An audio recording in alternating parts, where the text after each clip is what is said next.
Shalom mon frère, shalom ma soeur, que Dieu te bénisse ce matin.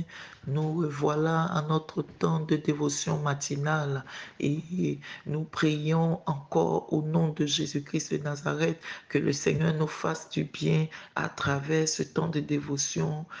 Au nom de Jésus, bien-aimés, nous sommes toujours dans notre mois où nous sommes en train de nous entretenir sur les mystères du royaume de Dieu.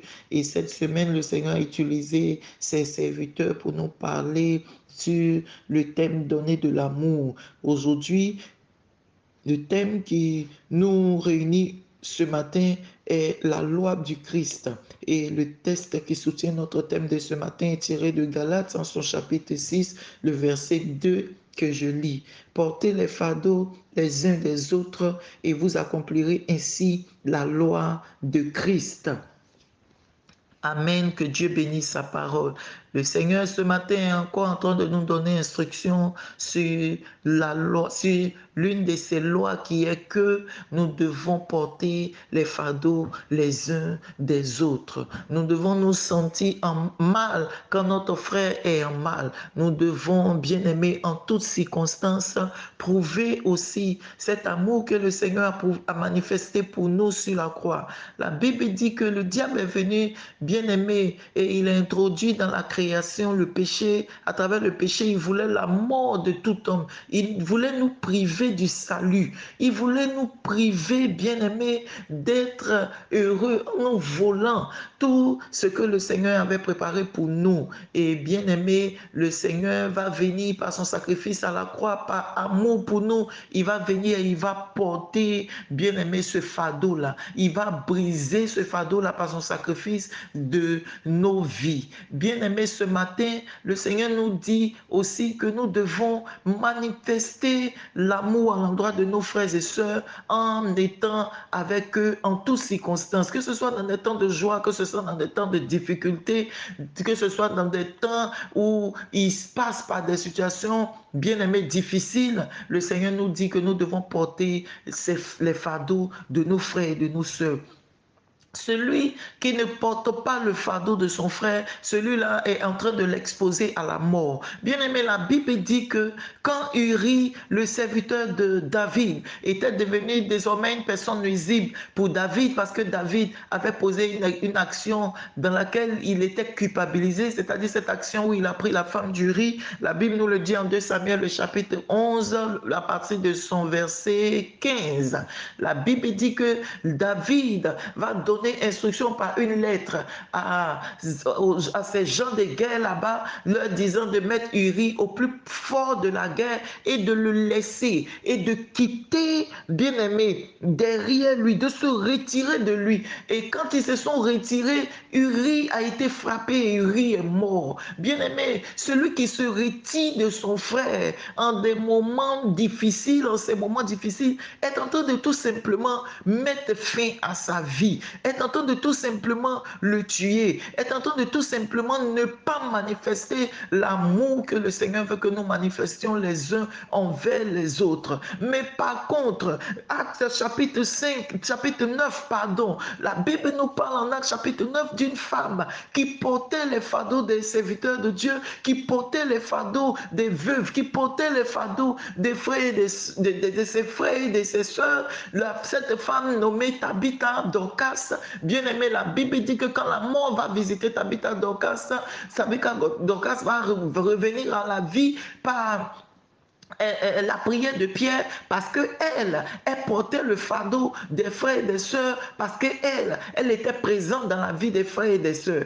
Alléluia. Donc, bien aimé, nous devons porter les fardeaux des uns et des autres, parce que, ça va non seulement donner la vie, ça va non seulement soulager nos frères et nos sœurs, mais aussi, ça va nous-mêmes nous donner de la vie. En d'autres termes, ce que nous faisons pour notre frère, c'est pour nous-mêmes que nous serons en train de le faire. Ce n'est pas que nous sommes en train de faire tout simplement et ça reste comme ça. Non, au contraire, quand nous serons en train de porter les fardeaux des uns et des autres, quand nous serons en train de participer, la Bible dit que nous devons être avec nos frères, avec nos soeurs, en toutes circonstance. Bien-aimé, celui qui passe par une situation difficile, qui ne se sent pas porté par son frère, bien-aimé, celui-là, sa situation devient plus pesante sur lui. Regarde, la Bible dit que nous sommes un corps et nous sommes le corps du Christ. Imaginons un seul instant que le corps physique que nous avons, les pieds se lèvent un matin et puis ils disent que non, à partir d'aujourd'hui, je refuse de marcher